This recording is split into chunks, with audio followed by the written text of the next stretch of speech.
ساتھ نماز پڑھے اور کلمہ پڑھتا رہے، درود شریف پڑھتا رہے، استغفار ندامت کے ساتھ کرتا رہے، اللہ کا قرآن پڑھتا رہے، اچھے اخلاق بنائے رکھے، اے انسان تو آخرت کی تیاری میں لگ جا، خدا تجھے دنیا کی فکر سے آزاد کر دے گا۔ اس لیے فرمایا جو شخص اپنی آخرت کو سنوار لیتا ہے اللہ اس کی دنیا کو سنوار دیتا ہے۔ ایک بادشاہ نے معماروں کو بلایا، کام کرنے والوں کو، اور کہا دیکھو مجھے ایک محل بنانا ہے، اور وہ اتنا خوبصورت ہو، اتنا شاندار ہو کہ اس کے اندر کوئی عیب نہ ہو۔ کہا بادشاہ سلامت، بڑی اچھی بات ہے، اب کیا کرنا؟ کہا میں اپنے خزانے کے دروازے کھول رہا ہوں، جتنا پیسہ چاہیے لے لو، لیکن بناؤ ایسا کہ اس میں کوئی عیب نہ ہو۔ کہا بادشاہ سلامت، اگر آپ پیسے زیادہ دیں گے تو بنانے میں حرج کیا ہے؟ ہمارا تو کام یہی ہے، ہم بڑا شاندار بنائیں گے، بڑا خوشنما بنائیں گے، بڑا دلکش بنائیں گے۔ بادشاہ نے کہا خزانوں کے دروازے کھلے ہوئے، بڑا شاندار بنا۔ بادشاہ بھی دیکھ کے حیرت میں رہ گیا، اشک اشک کرنے لگا، اور اعلان کیا، شاہی فرمان جاری ہوا، ارے لوگو آؤ میرا محل دیکھنے کے لیے، کوئی ایک عیب بھی نکال دے گا بادشاہ کی طرف سے شاہی انعام ملے گا، بڑا انعام ملے گا۔ لوگ بیچارے غربت میں، پریشانی میں زندگی گزار رہے تھے، بادشاہ کے پاس تو بہت کچھ تھا، سب نے کہا چلو جاتے ہیں، دیکھتے ہیں، کوئی عیب نظر آئے گا بتا دیں گے تو بڑا انعام ملے گا۔ اب بڑے پڑھے لکھے لوگ آ رہے ہیں، ان پڑھ لوگ آ رہے ہیں، ہر ایک انعام کی لالچ میں آ رہا ہے۔ وہ دیکھتا ہے کوئی عیب نظر ہی نہیں آتا، اتنا شاندار، اتنا خوشنما، اتنا دلکش، پورے علاقے میں چرچا ہو گیا کہ محل ایسا ہے کہ یوں لگتا ہے کہ یہ دنیا کی جنت ہے، اس میں کوئی عیب ہی نہیں۔ بادشاہ کو پتا تھا کہ اس محل میں کوئی عیب ہے نہیں۔ لوگ آتے گئے، تعریف کرتے گئے۔ ایک بزرگ کئی آرام کر رہے تھے، کسی نے ان سے بھی کہا کہ بادشاہ سلامت نے یہ اعلان کیا ہے۔ حضرت نے فرمایا اچھا، اس بادشاہ کو میرا یہ پیغام پہنچاؤ کہ تیرے محل میں دو بڑے بڑے عیب ہیں، چھوٹے نہیں، بہت بڑے بڑے عیب ہیں۔ ایک شخص آیا، بادشاہ کو یہ پیغام پہنچایا کہ بادشاہ سلامت فلاں بزرگ ہے، وہ یوں کہتے ہیں کہ آپ کے محل میں دو بڑے بڑے عیب ہیں، انہوں نے میرا محل دیکھا ہے؟ محل دیکھا تو نہیں۔ پھر وہ کیسے کہتے ہیں؟ ان کو میرا یہ پیغام پہنچاؤ کہ بادشاہ کی طرف سے ملنے والا انعام بڑا ہوتا ہے، تو کوئی غلط بیانی کرے تو بادشاہ کی طرف سے ملنے والی سزا بھی بڑی ہوتی ہے، میرا یہ پیغام پہنچاؤ۔ حضرت نے کہا کہ میں جو کہہ رہا ہوں وہ 100% سچی اور پکی بات ہے، بغیر دیکھے کہہ رہا ہوں، اس کے محل میں دو بڑے بڑے عیب ہیں۔ بادشاہ نے کہا انہیں حاضر خدمت کیا جائے۔ بادشاہ ناراض کہ بڑے بڑے لوگ آئے، عقل مند لوگ آئے، سمجھدار لوگ آئے، دیکھ کر عیب نہ نکال سکے، اور یہ بغیر دیکھے یہ دعویٰ کرنا، انہیں لایا جائے یہاں۔ بادشاہ نے سوال پوچھا، آپ نے میرا محل دیکھا ہے؟ کہا نا۔ میرے محل میں کوئی عیب ہے؟ ہاں۔ کتنے عیب ہیں؟ تو کہا دو۔ میرے قاصد نے آپ کو یہ پیغام پہنچایا ہے کہ بادشاہ کی طرف سے ملنے والی سزا بھی بڑی ہوتی ہے؟ بادشاہ سمجھا کہ انعام کی لالچ میں کہتے ہیں، کوئی انعام کی لالچ نہیں تھی، اس کو آخرت یاد دلانی تھی۔ کہا کون سا عیب ہے میرے محل میں؟ تو کہا بادشاہ سلامت، تو ادب سے بات کر رہے ہیں، اللہ والے تو نرم ہوتے ہیں۔ بادشاہ سلامت، پہلا عیب یہ ہے کہ آپ کا محل تو بہت خوبصورت ہے، بہت شاندار ہے، بہت دلکش ہے، بہت تعریف سنی آپ کے محل کی کہ بڑا شاندار بنایا ہے، لیکن جو سب سے بڑا عیب ہے وہ یہ ہے کہ یہ آپ کا جو محل ہے نا وہ ہمیشہ نہیں رہے گا، جیسے یہ سنا تو بادشاہ چوکنا ہو گیا اور سمجھ گیا کہ واقعتاً یہ بہت بڑے اللہ والے ہے بہت خوبصورت، ہمیشہ رہے گا نہیں، ایک وقت آئے گا ختم ہو جائے گا۔ اب ادب کرنے لگا، دوسرا عیب بھی بتا دو، تو کہا دوسرا عیب یہ ہے کہ آپ بھی اس محل میں ہمیشہ نہیں رہیں گے، آپ بھی چلے جائیں گے۔ بادشاہ سلامت بڑا چوکنا ہو گیا، بہت اکرام کرنے لگا، اور واقعتاً اللہ والوں کو داد دی کہ آپ بالکل صحیح فرما رہے۔ اس کا پورا غرور اتر گیا، نہ ہمارا گھر ہمیشہ رہے گا، نہ ہم ہمارے گھر میں ہمیشہ رہیں گے، نہ یہ کٹھور ہمیشہ رہے گا، نہ ہم کٹھور میں ہمیشہ رہیں گے، نہ ہماری یہ دکان ہمیشہ رہے گی، نہ ہم دکان میں ہمیشہ رہیں گے۔ ایک دن ہمارا بھی انتقال ہوگا، ہماری بیوی کا انتقال ہوگا، ہمارے بچوں کا انتقال ہوگا، ان کی بھی قبر بنے گی۔ جس طرح ہمارے پردادا کی، ان کے بچوں کی، سب کی قبر بنی نا، پردادی کی، اس طرح ایک دن ہم سب چلے جائیں گے۔ موت سے کس کو رستگاری ہے، آج وہ تو کل ہماری باری ہے۔ اس لیے تو فرمایا موت کو یاد کرو تاکہ دنیا کی محبت دل سے نکل جائے۔ حب الدنیا رأس کل خطیہ، دنیا کی محبت تو تمام برائیوں کی جڑ ہے۔ اب دنیا کی محبت ہے، انسان اپنی آخرت برباد کرتا ہے، فجر کی نماز چھوڑتا ہے، واٹس ایپ کو اپناتا ہے، قرآن شریف کی تلاوت کو چھوڑتا ہے۔ کتنے افسوس کی بات ہے۔ تو صحابہ کرام نے یہ سیکھ لیا تھا کہ یہ دنیا فانی ہے، آج انہیں کتنا کام آ رہا ہے۔ اب پوری محنت کہاں لگا دی؟ دوسری بات یہ سیکھی تھی کہ آخرت باقی رہنے والی ہے۔ باقی رہنے والی چیز کیا ہے؟ آخرت۔ ایک سبحان اللہ پڑھا اس کا ثواب باقی، ایک الحمدللہ پڑھا اس کا ثواب باقی، ایک اللہ اکبر پڑھا اس کا ثواب باقی، راستے سے تکلیف دینے والی چیز کو ہٹا دیا اس کا ثواب باقی، قرآن شریف کا ایک ایک حرف پڑھا اس کا ثواب باقی، ماں باپ کو محبت کی نظر سے دیکھا اس کا ثواب باقی، گشتوں میں گئے، ملاقاتوں میں گئے، ارے ملاقات میں کیا کر رہے ہیں؟ پیسے لینے کے لیے گئے، دنیا کے خاطر باتیں کرنے کے لیے گئے، کوئی غرض کے ساتھ گئے، کوئی مطلب کے ساتھ گئے، کہا نا نا نا کوئی غرض نہیں، کوئی مطلب نہیں۔ پھر آپ کیوں آئے؟ کہا اللہ کے لیے آئے، اللہ کے بندے اللہ کے گھر سے آئے، اللہ کی باتیں سنانے کے لیے آئے، اللہ بڑے، اللہ کی بات بڑی، دینی مذاکرہ کرنے کے لیے آئے، اور ہم جو ملے ہیں ایمان کے خاطر۔ اللہ کا شکر ہے اللہ نے مجھے بھی ایمان دیا، آپ کو بھی ایمان دیا۔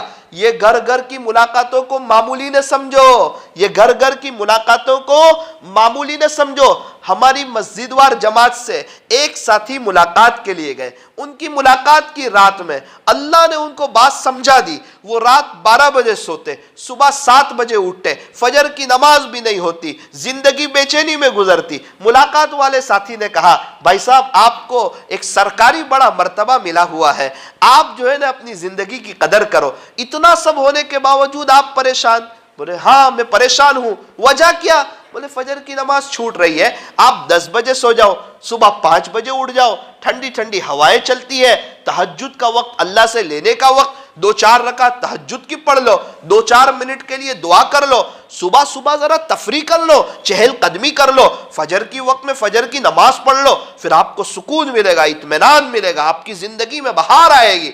کہ وہ بندہ 15 منٹ بات کر کے چلا گیا، 15 سال ہوئے فجر کی نماز چھوڑنے والا، آج تقریباً 15 سال سے اس کی تہجد نہیں چھوٹ رہی ہے۔ کتنا ثواب مل رہا ہے؟ کیا ہوا؟ کہ اللہ کے لیے گئے تھے، اللہ نے اتار دی بات دل میں۔ تو کہا وہ سامنے والا نماز نہ پڑھتا ہو، شراب پیتا ہو، تو کیا ہم ملاقات میں جا کر اپنے آپ کو اس سے بہتر سمجھے؟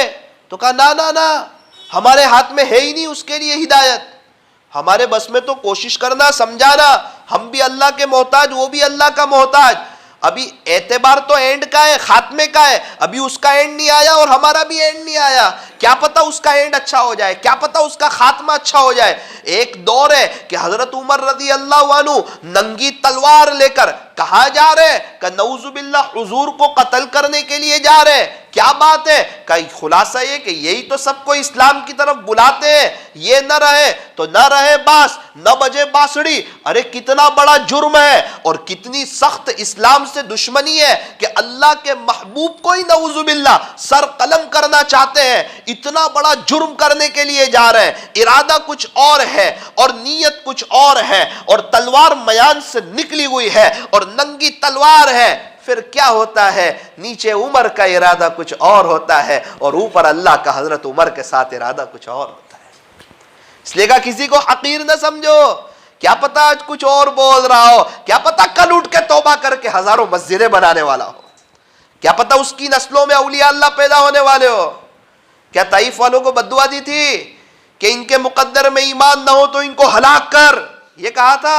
یا یہ کہا تھا کہ یہ نہیں تو ان کی اولاد؟ میرے عزیزو، سیرت میں ہمارے لیے نمونہ ہے، رحم دل بنو۔ ابھی ہمارا اینڈ آیا نہیں، ہمیں پتہ نہیں ہمارا خاتمہ کیسے ہوگا، اور ہمیں یہ بھی پتہ نہیں کہ جس کی ملاقات میں جا رہے اس کا خاتمہ کیسے ہوگا۔ کیا پتہ آخری وقت میں توبہ کی توفیق دے دے اور سارے گناہوں کو نیکیوں سے بدل دے۔ وہ تو بادشاہ ہے، وہ تو کریم ہے، اس کی کرم کے کیا کہنے۔ اس لیے کہا کہ ہم کیوں جائیں، تو کہا اپنی اصلاح کے لیے۔ ہمیں تو یوں فرمایا کہ ہمیں اگر بیرون جماعت میں جانا ہے، کیوں جانا ہے؟ کہ اندرون بنانے کے لیے، ہمارا اندرون بن جائے۔ بیرون جانا ہے اندرون بنانے کے لیے۔ یوں فرمایا اس کام میں موت تک لگے رہو، اس کام کو اپنا اوڑھنا بچھونا بناؤ۔ کیسے بناؤ؟ کہ اخلاص کے ساتھ۔ کیسے بناؤ؟ کہ اپنے آپ کو چھوٹا سمجھتے ہوئے۔ یوں فرمایا اللہ کے سامنے بندہ بن کے رہو اور اللہ کے بندوں کے درمیان بھی بندہ بن کے رہو۔ یہ کام کیسے کیا جائے گا؟ بڑا بن کے؟ تو کہا نا، بندہ بن کے۔ بندے کو کیا اچھا لگتا ہے؟ کہ بندے کو بندگی اچھی لگتی ہے، نوکر کو نوکری اچھی لگتی ہے۔ وہ نوکر سیٹ کی جگہ پر آنا چاہے، سیٹ اسے باہر کا راستہ بتاتا ہے۔ انسان اگر آخرت کا سیلس مین ہو، اللہ کے بچھڑے ہوئے بندوں کو اللہ سے جوڑتا ہو، 10 کروڑ لوگ اس کی برکت سے توبہ کر چکے ہو، اور یہ اللہ کی چادر میں ہاتھ ڈالے گا، بڑائی اللہ کی چادر ہے۔ اگر اپنے آپ کو کچھ سمجھ بیٹھے گا اور اللہ کی چادر میں ہاتھ ڈالے گا، اللہ اسے باہر کا راستہ بتا دے گا۔ وہ کسی کا محتاج نہیں ہے، وہ تو گونگے بہروں سے کام لے رہا ہے۔ بیجاپور کی جامع مسجد کا شیعہ بادشاہ نے بنائی ہے، بنانے والا کا شیعہ بادشاہ، دیکھو اللہ کیسا کام لے رہا ہے، آج مرکز بنا ہوا ہے۔ تو میرے عزیزو، ہمیں یہ کام کرنا ہے اور اس کام کو اپنا کام بنانا ہے۔ دعوت و تبلیغ کی مبارک محنت کو دل بھی دو اور دماغ بھی دو، اور یوں فرمایا کہ کسی اللہ والے سے اپنا اصلاحی تعلق رکھو، کسی اللہ والے سے بیعت ہو جاؤ اور ان کے معمولات پورے کرو۔ تہجد سے اشراق تک اپنے دل پر محنت کرو، اور اشراق کے بعد ملاقاتوں میں جاؤ 2.5 گھنٹے کے لیے، اور اللہ کے بچھڑے ہوئے بندوں کو اللہ سے جوڑنے کی کوشش کرو۔ تو کیا کرے بھائی؟ بیعت ہونا اتنا اہم ہے، تو کہا بیعت ہونا سنت ہے، اور اپنی اصلاح کروانا، اپنی اصلاح کرنا تو کہا فرض ہے۔ حضرت جی مولانا الیاس صاحب رحمت اللہ علیہ، مولانا خلیل احمد سہارنپوری رحمت اللہ علیہ سے بیعت ہوئے، 10 سال حضرت کی صحبت اٹھائی۔ دیکھو اللہ تعالیٰ نے کتنا اونچا کام لیا۔ مولانا یوسف صاحب رحمت اللہ علیہ بیعت ہوئے، مولانا انعام الحسن صاحب رحمت اللہ علیہ تو بیعت ہو کر 70,000 مرتبہ 70,000 مرتبہ اللہ اللہ اللہ کی ضرب لگاتے تھے۔ تب جا کے مولانا الیاس صاحب نے کہا، اے انعام، اب میں تجھے اس قابل سمجھتا ہوں کہ تو کچھ کام کر سکے گا۔ 70,000 مرتبہ ضربے لگا رہے ہیں۔ ابھی حضرت مولانا ابراہیم صاحب دیولہ دامت برکاتہم نے سفر کیا سہارنپور کا، تقریباً حضرت مولانا عاقل صاحب سے ملاقات ہوئی۔ حضرت پوری زندگی اللہ والوں کی رہبری میں گزار دی، اب آخری وقت ہے، میں آپ سے بیعت ہونا چاہتا ہوں، حضرت شیخ کے خلیفہ، لیکن میں کسی اللہ والے کی رہبری کے بغیر زندگی نہیں گزارنا چاہتا۔ بیعت ہوئے مولانا عاقل صاحب سے، جو ابھی حضرت شیخ کے داماد ہیں اور سہارنپور مدرسے کے شیخ الحدیث ہیں۔ حضرت مولانا احمد لاٹ صاحب دامت برکاتہم پوری زندگی گزار دی، اپنے آپ کو کبھی بڑا نہیں سمجھا۔ کس سے بیعت ہوئے؟ کہ حضرت مولانا علی میاں ندوی صاحب رحمۃ اللہ علیہ سے بیعت ہوئے۔ ایک مرتبہ ایک شخص نے کہا تبلیغ کے کام سے بیعت ہو جاؤ. کیا کہا؟ تبلیغ کے کام سے. میں نے سوچا کہ تبلیغ کے کام سے بیعت ہو جاؤ تو یار یہ ہمارے اکابرین کو نہیں سمجھ میں آیا, یہ کیوں جا کے بیعت ہوئے. میں مولانا ابراہیم صاحب دیولہ دامت برکاتہم کے پاس گیا, قرآن شریف پڑھ رہے تھے. میں کہا ایک بات پوچھنے آیا ہوں آپ سے, کہو کیا کہتے ہو. میں کہا حضرت ایک شخص کیوں کہہ رہے کہ تبلیغ کے کام سے ہی بیعت ہو جاؤ. حضرت نے کہا جس نے بھی کہا اپنی جہالت کی وجہ سے کہا, کام اور چیز ہے, شیخ اور چیز. اس لیے میرے عزیزو, کسی اللہ والے سے بیعت ہونا, ان کی رہبری میں زندگی گزارنا, معمولات کی پابندی کرنا اور اس کام کو اپنا کام بنانا. بھائی سب کے لیے صبح اپنی دکان پر جانا آسان, بزنس پر جانا آسان. کوئی تشکیل کرتا ہے کہ دکان پر جاؤ, کوئی پوری دکانیں سب کھلی ہوئی, صبح میں 10 بجے 11 بجے پورا بازار کھلا ہوا. کیا ہوا؟ ہر ایک نے اپنے کام کو کام سمجھا, ہر ایک کے لیے دکان پہ جانا, بزنس پہ جانا آسان ہو گیا. یوں فرمایا کہ یہ دعوت و تبلیغ کی مبارک محنت کو, اس محنت کو اپنا کام سمجھو کہ یہ میرا کام ہے. جب بندہ سمجھے گا کہ یہ میرا کام ہے, اب اس کے لیے مسجد وار جماعت میں بیٹھنا آسان, اب اس کے لیے ملاقاتوں میں جانا آسان, اب اس کے لیے پہلے گشت میں جانا آسان, دوسرے گشت میں جانا آسان, ماہانہ 3 دن لگانا آسان, سالانہ چلہ لگانا آسان, بار 4 مہینے لگانا آسان. اب بیرون جا رہا ہے, اب محنت کر رہا ہے, کوشش کر رہا ہے, مشوروں میں جا رہا ہے, ملاقاتوں میں جا رہا ہے, کسی ساتھی کی ملاقات کر رہا ہے اور رات اٹھ کے دعا کر رہا ہے. یہ کیا کر رہا ہے؟ تو کہ آخرت کا بہت بڑا بزنس کر رہا ہے. ہماری مسجد وار جماعت کے وہ ساتھی, ان کے پاس میں گیا, میں نے کہا بھائی آپ فلاں جو بہت بڑے آدمی ہیں, ماسٹر صاحب ہیں, آپ ان کی ملاقات میں گئے تھے؟ بولے کیا ہوا؟ میں نے کہا آپ کا تو بڑا کام ہو گیا, وہ 15 سال سے ان کی تہجد کا ثواب آپ کے کھاتے میں آ رہا ہے. تو کیا کہا پتہ ہے بیٹا, وہ 15 سال پہلے وہ کیسے یاد رہے گا, وہ تو روزانہ ہی رات میں 15 منٹ جاتے ہیں. اس طرح 15 سال پہلے بھی گئے تھے, روزانہ ہی جاتے ہیں. کیا پتہ کس کو بات لگے. وہ ماسٹر صاحب کہہ رہے ہیں اب میرے پوتوں کو, نواسوں کو, نواسیوں کو اب میں جو ہے نا حافظ بناؤں گا, عالم بناؤں گا, ان کو وہ کیسے اللہ کے دین کے اندر آ جائے وہ اس کی کوشش کروں گا.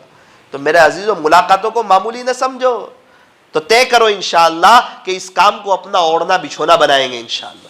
اور کیسے کریں گے؟ تو کہ دعوت و تبلیغ کی مبارک محنت کو دل بھی دیں گے اور دماغ بھی دیں گے.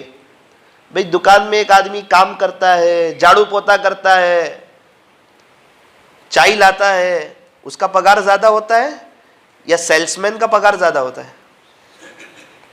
سیلس مین کا ہوتا ہے. محنت تو وہ کر رہا ہے 95%, تو وہ ہاتھ لگا رہا ہے. سیلس مین کی تنخواہ کیوں زیادہ؟ کہ سیلس مین دکان کا مال بیچ رہا ہے, دماغ لگا رہا ہے, وہ ہاتھ لگا رہا ہے اور یہ ہاتھ کے ساتھ دماغ لگا رہا ہے. اس کی تنخواہ تو کہ 4000 اور سیلس مین کی تو کہ 15000. یہی فرمایا سیلس مین بنو, صرف ہاتھ نہیں دماغ بھی لگاؤ. انسان سوچتا ہے میرا بزنس کیسے بڑھ جائے, اس کے لیے پلاننگ کرتا ہے, سوچ لگاتا ہے, کوشش کرتا ہے. اللہ کا دین پوری دنیا میں کیسے زندہ ہو جائے, اس کے لیے سوچ, محنت, کوشش. ابتدا کہاں سے کرے؟ تو کہ اپنی بستی سے. کیا ٹارگیٹ, کیا پلاننگ؟ تو فرمایا سب سے پہلا پلان یہ ہو کہ ہماری بستی میں کوئی بے نمازی نہ رہے. ہماری بستی میں کوئی, ابھی ہماری مستورات کی جماعت گئی ایک جگہ, چھوٹا سا گاؤں. کہا مولانا 1 مہینے میں 3 دن کی 10 جماعتیں گئی ہماری مسجد سے. کتنی جماعت؟ میں تو تعجب میں رہ گیا. چھوٹا گاؤں, کیا ہوا, کیسے گئی؟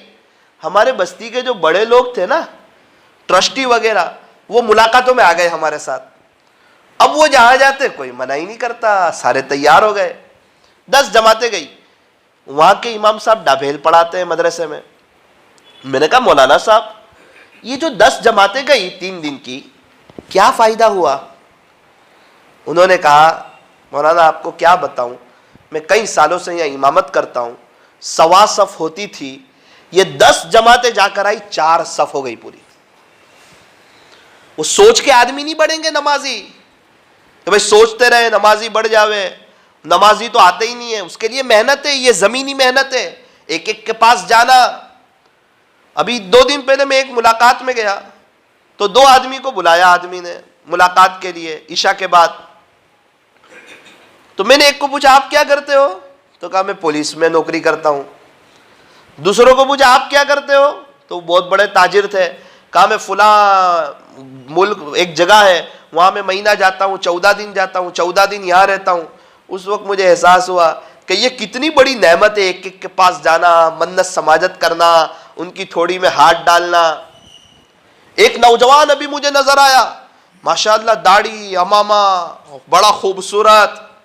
اس نے ایک عجیب بات کہی، مولانا جب میں کسی کی ملاقات میں جاتا ہوں نا اور کوئی مجھے یوں کہتا ہے کہ میں ناپاک ہوں تو میں اس کو تو کچھ نہیں کہتا، اپنے آپ کو ہی کوستا ہوا آ جاتا ہوں.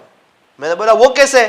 بولے کچھ دن پہلے میرے ساتھ یہ ہوا، میری زندگی غفلت میں گزرتی، میں ایک جگہ سے گزر رہا تھا، جینس ٹی شرٹ پہنا ہوا اور بائک پر سے گزر رہا. ایک ساتھی نے کہا بھائی آپ مجھے وہاں چھوڑ دو، نماز ہو رہی مغرب کی. میں نے اس کو وہاں تک لے کے گیا. اس نے کہا بھائی تو اللہ کے گھر کے دروازے تک آ گیا، اب تو مسجد میں بھی تو آ جا. تو میں کیا عذر کرتا، تو میں ناپاک تو تھا نہیں. تو میں نے اس کو کہا بھائی میں ناپاک ہوں، میں مسجد میں نہیں آ سکتا. تو وہ بھی بیچارہ شرمندہ ہو گیا، چلا گیا. اور میں نوساری میں گھومنے کی جگہ ہے لنسی کوئی، میں وہاں جا کر بیٹھ گیا دوستوں کے ساتھ. آج جب کہ میں نے توبہ کی، اللہ نے مجھے توبہ کی توفیق دی، تو آج مجھے احساس ہو رہا ہے کہ بیچارے یہ نوجوان جو آج مجھے جھوٹ بول رہے، کیا پتہ کل اللہ ان کو بھی توبہ کی توفیق دے دے. اس لیے اب میں کسی کو حقیر سمجھتا نہیں ہوں. اور جس قوم کے نوجوان جہاں آگے بڑھ جاتے ہیں اللہ اس قوم والوں سے کام لے لیتے ہیں. اس لیے میرا عزیزو طے کرو، کوئی 2-3 تو ایسے ہو جو دھنی ہو اندر سے کہ اللہ کا دین بستی میں زندہ ہو جائے. فجر کی نماز ایک جگہ مسجد میں گیا، 2.5 صف کے قریب کچھ ہوتی تھی، 4 صف. وجہ پوچھی، میں نے دیکھا اذان ہو گئی فجر کی. 2 نوجوان ساتھی کالج پڑھتے تھے یا 12ویں کلاس پڑھتے تھے. پوری بستی میں انہوں نے چکر لگایا، میں ان کے ساتھ ہو گیا، 3 دن کی جماعت میں تھا. میں نے کہا یہ کیا کر رہے ذرا معلوم تو کروں. ایک نے آواز دی الصلاۃ خیر من النوم، تو پیچھے سے ایک نے کہا نماز بہتر ہے نیند سے. واپس اس نے کہا الصلاۃ خیر من النوم، کہ نماز بہتر ہے نیند سے. وہ آگے چلتے چلتے کہہ رہا ہے الصلاۃ خیر من النوم، پیچھے والا کہہ رہا ہے نماز بہتر ہے نیند سے. تو میں نے دیکھا 4 گلی تھی، وہ چاروں گلی میں اس نے گھوما. پھر کیا ہونا تھا، لوگوں کے گھر کی مستورات اٹھتی چلی گئی. چونکہ وہ مستورات اگر اڑ جائے گی تو گھر والوں کو اٹھائے گی، لائٹیں شروع ہونا شروع ہو گئی. میں نے پوچھا اس کا کیا فائدہ ہوتا ہے؟ تو کہا کہ جب یہ نہیں کرتے تو 2.5 صف ہوتی ہے، اور یہ عمل کر لیتے تو 4 صف ہو جاتی. نوجوان تو کیا کرے، روزانہ کرے. میں نے کہا کبھی کرو کبھی نہ کرو، تاکہ اذان کی اہمیت بھی باقی رہے، ورنہ لوگ آپ کی آواز سے ہی نہ اٹھے. اذان کی اپنی جگہ اہمیت رہے. ہفتے میں کبھی 4 دن. ہمارے یہاں سورت میں بھی بہت سے ساتھی کرتے ہیں، لوگ اٹھتے ہیں آتے ہیں فجر کی نماز میں. اب یہ کیا ہو رہا ہے؟ تو کہا دماغ لگ رہا ہے، کیسے نمازی بڑھے، کیسے مسجد آباد ہو، سب کا تعلق اللہ کے گھر سے کیسے جڑے. تو میرے عزیزو اصل بات یہ ہے کہ زندگی جو بنے گی وہ عمل سے بنے گی. آخری بات کہ اپنی بات کو ختم کرتا ہوں. کیا وقت ہے نماز کا یار؟ 7:45 کی اذان ہے. ابھی ایک بازار سے میں گزرا سورت میں. ایک ساتھی اکثر ذکر کرا کرتے، سیدھی سادھی دکان، اللہ کا ذکر کرتے. انہوں نے کہا مولانا آؤ بیٹھو. میں ان کے پاس جا کے بیٹھ گیا. حالانکہ میرے پاس وقت نہیں تھا، لیکن میں نے سوچا کہ کہیں ایسا نہ ہو کہ ان کے دل میں بات آئے کہ بڑے لوگ بلاتے تو چلے جاتے، ہم بلاتے تو آتے نہیں. حالانکہ ایسی بات تو ہے نہیں. تو میں ان کے پاس جا کے بیٹھ گیا. ان کا ایک عجیب حال، زبان اللہ کے ذکر میں. میں نے ان سے پوچھا کہ چچا کیسی زندگی گزر رہی؟ الحمدللہ اللہ کا احسان ہے، بہت اچھی حالت میں ہوں. یعنی پرسکون زندگی گزر رہی. سکون ملتا ہے نا تو انسان کو زندگی گزارنے کا مزہ آتا ہے. مچھلی کو آپ انگلینڈ لے جاؤ تو سکون مل جائے گا، پناما لے جاؤ تو اس کو تو حوض میں ڈالو، اپنی ٹراوٹ میں آ جائے گی، اپنی مستی میں آ جائے گی. تو مومن کو کہاں سکون ملتا ہے؟ تو کہا اللہ کے گھر میں اور اللہ کے ذکر میں.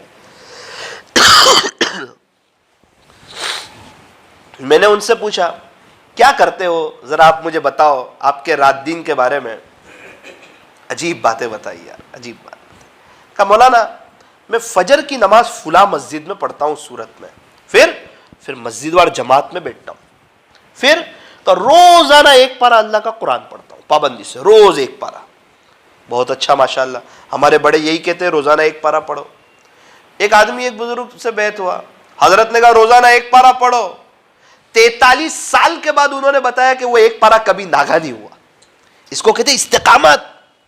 آخرت سامنے, مرنا سامنے, موت سامنے. اب ہمیں چاہیے کہ ہم بھی اللہ کے قرآن کی پابندی سے تلاوت کریں. بولے پھر اشراق کی نماز پڑھتا. خلاصہ یہ کہ گھر کے کچھ کام وغیرہ ہو کرتا, آرام کرتا, 12 بجے دکان پہ آتا ہوں. پھر کیا کرتے ہو؟ پھر درود شریف شروع کرتا ہوں. پچھلے 5 سال سے یہ میرا معمول ہے جو آج آپ کو سنا رہا ہوں. دوپہر کے 12 بجے سے رات کے 12 بجے تک, ایک تاجر کی بات کر رہا ہوں جو تجارت میں مشغول ہے. کیا کرتے ہو؟ درود شریف شروع کرتا ہوں, صلی اللہ علیہ وسلم, صلی اللہ علیہ وسلم, صلی اللہ علیہ وسلم. کتنی مرتبہ؟ 5000 مرتبہ. کتنی مرتبہ؟ پھر کیا کرتے؟ تو کہا پھر لا الہ الا اللہ, لا الہ الا اللہ. کتنی مرتبہ؟ تو کہا 5000 مرتبہ. کبھی کبھار محمد الرسول اللہ صلی اللہ علیہ وسلم پڑھ لیتا ہوں. اس کے بعد استغفر اللہ, استغفار کرتا ہوں. کتنی مرتبہ؟ 5000 مرتبہ. 15000 ہوا. پھر کہا مولانا الحمدللہ شام کی تسبیح بھی پڑھتا ہوں, ہر نماز یہ مسجد میں پڑھتا ہوں, ہمارا سنیچر کو گشت ہوتا ہے تو گشت میں بھی شرکت کرتا ہوں. میں کہا یہ سب آسان ہو جاتا ہے؟ تو کہا الحمدللہ یہاں رہتے ہوئے پچھلے 5 سال میں کبھی بھی ناگا نہیں ہوا. پچھلے 5 سال میں کبھی بھی ناگا نہیں ہوا. جب بندہ طے کرتا ہے نا پھر اللہ وقت میں برکت ڈال دیتا ہے. پھر کم وقت میں بڑے پیمانے پر آخرت کی تیاری ہوتی. اب کبھی کبھار وہ بیانات وغیرہ میں مجھے نظر آتے تو میں نے ان سے کہا کہ آپ کو یہ توفیق کیسے ہوئی؟ 5 سال پہلے تو آپ یہ کرتے نہیں تھے. تو 5 سال پہلے کیا کوئی بات دل پہ لگی, کوئی چوٹ لگی, کیا ہوا؟ کہنے لگے فضائل اعمال کی تعلیم میں بیٹھا ہوا, فضائل ذکر چل رہا, اللہ والوں کے واقعات چل رہے. اس میں ایک واقعہ جب اللہ والوں کا سنا کہ کئی بزرگ تھے وہ ایک سانس میں اتنی مرتبہ لا الہ الا اللہ پڑھتے, اتنا اللہ کا ذکر کرتے, تو میرے دل پہ یہ چوٹ لگی کہ یہ اتنی مرتبہ جب کر سکتے ہیں تو میں بھی تو انسان ہوں. ان کو ایک بار زندگی ملی, مجھے بھی تو ایک ہی بار زندگی ملنے والی ہے. ان کا جو اللہ وہی میرا اللہ, خلاصہ ان کے جو نبی وہی میرے نبی. کعبہ بھی ایک, روزہ بھی ایک, اللہ بھی وہی, نبی بھی وہی, قرآن بھی وہی, حدیث شریف بھی وہی, اللہ کا دین بھی وہی. ان کو بھی دنیا سے جانا, وہ تو چلے بھی گئے, مجھے بھی دنیا سے جانا. تو وہ کتنی آخرت کی تیاری کر کے گئے ہوں گے. میں کیوں خالی ہاتھ چلا جاؤں؟ مولانا میں نے بھی شروع کر دیا, 5 سال سے اللہ نے میرے لیے آسان کر دیا. فضائل اعمال کی تعلیم کو معمولی نہ سمجھو, اپنے گھروں میں بھی کرو. بے دینی کے سوراخ ختم ہوں گے, اس کو اہمیت دو. فضائل اعمال, اعمال کی جب فضیلت سامنے آئے گی نا تو بندہ اعمال پہ کھڑا ہوگا. ڈابھیل میں ایک چچا سے ملاقات ہوئی, مجھے کہا یہ روزانہ ایک مرتبہ پورا قرآن شریف پڑھتے ہیں, روزانہ ایک مرتبہ. ایک جگہ جانا ہوا, ایک چچا سے ملاقات ہوئی, بتایا کہ روزانہ 30,000 مرتبہ درود شریف پڑھتے ہیں. کتنی مرتبہ؟ میرے ایک دوست کا انتقال ہوا, روزانہ 5,000 مرتبہ درود شریف پڑھتے تھے. اس کی بیوی نے بتایا 5,000 مرتبہ. جوانی میں اللہ کو پیارے ہو گئے. ایک بزرگ تھے 16 سال سے صائم الدہر, ایک دن روزہ رکھتے, ایک دن افطار کرتے, ایک دن روزہ رکھتے, ایک دن کھانا کھاتے. ایک دوسرے بزرگ 23 سال تک صائم الدہر, ایک دن روزہ رکھتے, ایک دن افطار کرتے, ایک دن روزہ رکھتے, ایک دن افطار کرتے. امام ابو یوسف رحمت اللہ علیہ, وقت کے قاضی, چیف جسٹس, امام ابو حنیفہ رحمت اللہ علیہ کے خاص شاگرد, پورا دن دین کے کاموں میں مشغول. رات میں کیا کرتے؟ کتابوں میں لکھا ہے 200 رکعت نفل پڑھتے ہیں. کتنے رکعت؟ اتنا بڑا آدمی, اتنا عبادت گزار, اتنا بڑا عالم, کیا بات ہے؟ پتا ہے دنیا سے جانا ہے. یہ دنیا تو آخرت کی تیاری کرنے کے لیے ہے، یہ آرام کرنے کے لیے نہیں، یہ دوستوں میں گھومنے کے لیے نہیں، یہ کرکٹ میچ دیکھنے کے لیے نہیں، یہ غفلت کے ساتھ وقت گزارنے کے لیے نہیں، یہ ٹائم پاس کی جگہ نہیں، یہ تو آخرت کی تیاری کی جگہ ہے. یوں فرمایا لب پہ ذکر اللہ کی تکرار ہو، دل میں ہر دم حق کا استحضار ہو. اے انسان اگر تو کر لے اس پر حاصل دوام، پھر تو بس کچھ دن میں بیڑا پار ہو. اب زبان پہ جب اللہ کا ذکر ہوگا، اب کیا ہوگا؟ بندہ جتنی دیر ذکر کرے گا جھوٹ سے بچے گا، دھوکے سے بچے گا، تانے سے بچے گا، زبان کے غلط استعمال سے بچے گا. جو انسان زبان سے بولتا ہے وہ اس کے دل کے اندر اترتا ہے. اب یہ اللہ اللہ بول رہا ہے، درود شریف پڑھ رہا ہے، استغفار کر رہا ہے، لا الہ الا اللہ پڑھ رہا ہے، اللہ کا قرآن پڑھ رہا ہے. اب کیا ہو رہا ہے؟ گشتوں میں جا رہا ہے، اللہ سے ہونے کو بول رہا ہے، اب دل میں آخرت اتر رہی ہے. اور موت کے وقت کیا نکلتا ہے زبان سے؟ تو کہا وہی نکلتا ہے جو دل میں ہوتا ہے. دیگ میں جو ہو نا چمچ سے وہی نکلتا ہے. دیگ میں دال ہو تو چمچ سے بریانی نکلے گی؟ تو جو ہوگا وہ نکلے گا. اور موت کے، ابھی کلمہ پڑھنا آسان، موت کے وقت کا جو ہوگا وہ نکلے گا. ایک شخص کی تالا چابی کی پتھارا لگاتا تھا اور اس کا ایک تکیہ کلام تھا، German Japan German Japan German Japan. اس کے انتقال کا وقت آیا، وہ یہی کہتے کہتے دنیا سے چلا گیا، German Japan German Japan German Japan. جو دل میں تھا وہ نکلا. ایک شخص حساب کتاب میں ماہر تھا، وہ حساب کرتا کرتا دنیا سے چلا گیا. ایک شخص کرکٹ کا شوقین تھا، ایک کھلاڑی آؤٹ ہوا، اس نے کہا یہ آؤٹ ہوا اور اس کی روح قبضہ ہو گئی. پتہ نہیں کیا حشر ہوگا اللہ کے یہاں. جس کے ساتھ محبت ہوگی وہ اس کے ساتھ ہوگا. کرکٹر کے ساتھ محبت ہوگی تو اس کے ساتھ ہوگا، اور حضور سے محبت ہوگی تو ہمارے نبی کے ساتھ ہوگا. ایک ہی زندگی ہے، دوبارہ ملنے والی نہیں. کئی رشتہ دار ہمارے قبرستان میں، کیا کسی کا میسج آیا کہ وہ کس حال میں؟ کسی کا ای میل آیا؟ کہاں چلے گئے وہ لوگ سب؟ کیا مجھے اور آپ کو نہیں جانا ہے؟ کیا اللہ کو ناراض کر کے چلے جائیں گے؟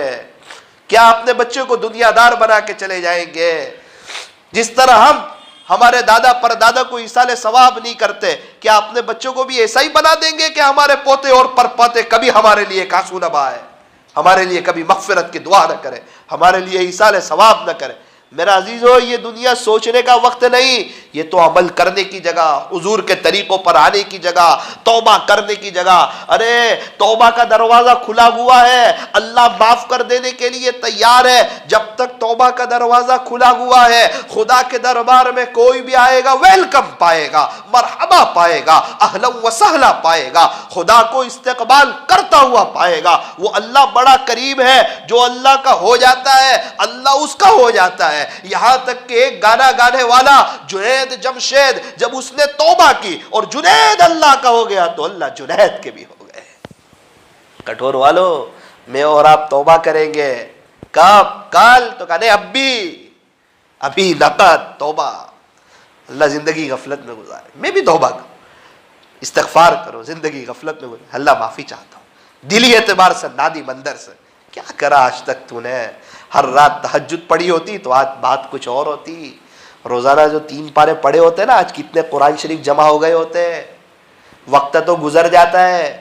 ہمارے یہاں ایک چاچا روز 6 پارے پڑھتے، 6 پارے روز، 5.5 6 پارے. کیا بات ہے؟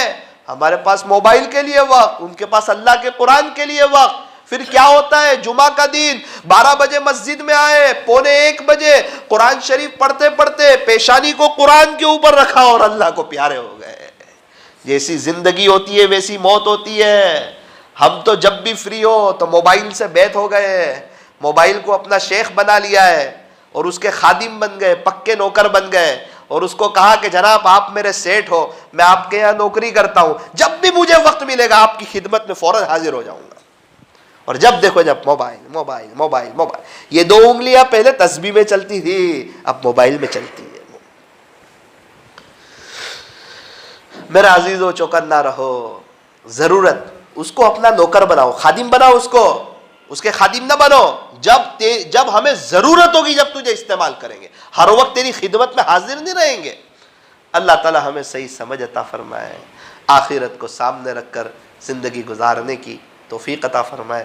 یہ دو باتیں آپ کے سامنے رکھی، یہ کوئی غصے میں نہیں، ایک درد دل کے ساتھ رکھی۔ آپ لوگ طے کرو، محنت کریں، اور یہ جتنے تقاضے ہوتے 3 دن کے، 40 دن کے، 4 مہینوں کے، مستورات کی جماعت کے، یہ سب کیسے پورے ہوتے ہیں؟ تو کہا 2.5 گھنٹے کی برکت سے پورے ہوتے ہیں۔ کیسے پورے ہوتے ہیں؟ 2.5 گھنٹے کی برکت سے۔ اب 2.5 گھنٹے تو کہا بہت ہارڈ، دکان پہ 10 گھنٹے تو کہا بہت آسان۔ 2.5 گھنٹے نہ صحیح، چلو آدھا گھنٹہ ہی صحیح۔ رات میں تعلیم 8:30 بجے ختم ہوئی، 8:30 سے 9 یہ آدھا گھنٹہ اللہ کو دے دو۔ کیا کریں گے؟ مسجد میں بیٹھیں گے؟ تو کہا نہ، پھر تو کہا ملاقات میں جائیں گے، 2 ملاقات کرو 15-15 منٹ کی، پوری بات رکھو، گھبراؤ مت، یہ عمل کرے گا کہ نہیں، یہ مانے گا کہ نہیں۔ ہم تو اپنی اصلاح کے لیے بول رہے ہیں۔ ہماری دکان میں جب کوئی آتا ہے نا تو ہم اس کے پاس 80 روپے میٹر والا کپڑا رکھتے، 160 والا رکھتے، 200 والا رکھتے، 400 والا رکھتے، اس سے متاثر نہیں ہوتے، وہ لے گا کہ نہیں وہ اور بات ہے۔ ہم رکھے، تقاضے کو رکھے، پھر کیا ہوگا جب وہ اللہ کے راستے میں جائے گا؟ کتنے لوگ جب اللہ کے راستے میں گئے، قرآن شریف کے حلقے میں بیٹھے، قرآن شریف کا حلقہ لگا ہوا تھا، اس میں بیٹھے، سورہ فاتحہ صحیح نہیں تھی، دل نے رو دیا، طے کیا اپنے بچوں کو تو ضرور حافظ بناؤں گا۔ ہمارے ایک بزرگ نے بیان کیا، جب ہم ڈابل مدرسے میں پڑھتے تھے بدھوار کے دن، بہت بڑے اللہ والے تھے، انہوں نے بیان کیا اور کہا بھائی تم میں سے کتنے ایسے ہیں کہ تمہارے باپ دادا تبلیغ میں لگے تو تم مدرسے میں آئے؟ پہلے تمہارے وہاں بدعت تھی، کونڈے ہوتے تھے۔